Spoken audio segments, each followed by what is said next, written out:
प्राकृतिक आपदा पीड़ित किसानों के लिए आज एक खुशखबरी है। आज ही आपके खातों में लगभग 30 लाख किसानों के खाते में 3200 करोड़ रुपए की राशि प्रधानमंत्री फसल बीमा योजना के अंतर्गत डाली जानी है। प्राकृतिक आपदा में कई बार फसलें तबाह हो जाती है और जब फसल तबाह होती है तो केवल फसल तबाह नहीं होती, किसान की जिंदगी बर्बाद हो जाती है। और इसलिए प्रधानमंत्री जी ने बनाई प्रधानमंत्री फसल बीमा योजना, जो आपदा पीड़ित किसानों के लिए वरदान बन गई।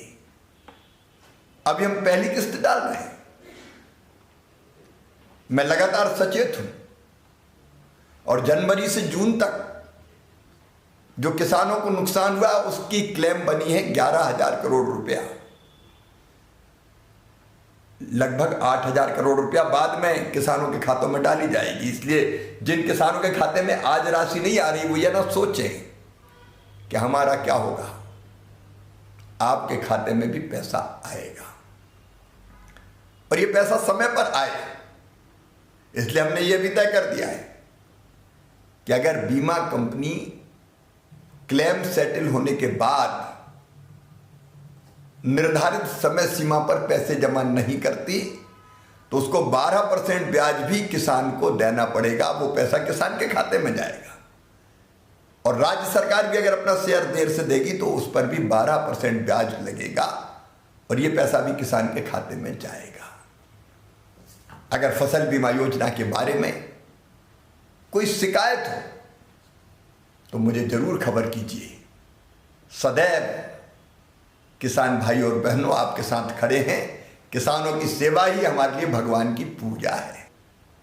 प्राकृतिक आपदा पीड़ित किसानों के लिए आज एक खुशखबरी है।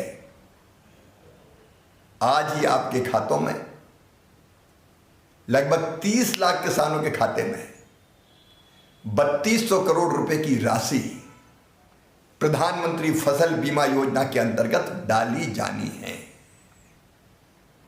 प्राकृतिक आपदा में कई बार फसलें तबाह हो जाती है और जब फसल तबाह होती है तो केवल फसल तबाह नहीं होती, किसान की जिंदगी बर्बाद हो जाती है।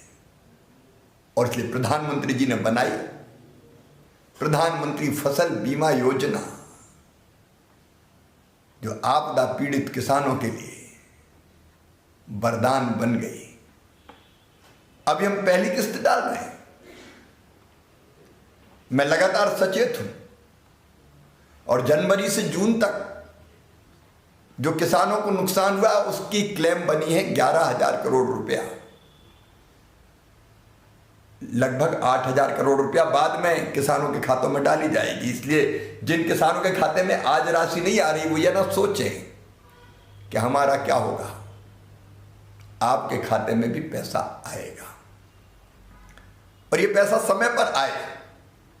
इसलिए हमने ये भी तय कर दिया है कि अगर बीमा कंपनी क्लेम सेटल होने के बाद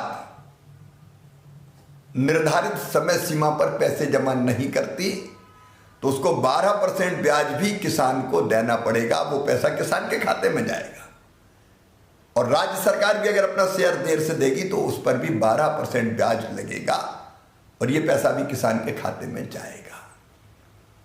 अगर फसल बीमा योजना के बारे में कोई शिकायत हो तो मुझे जरूर खबर कीजिए।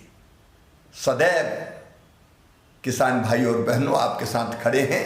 किसानों की सेवा ही हमारे लिए भगवान की पूजा है।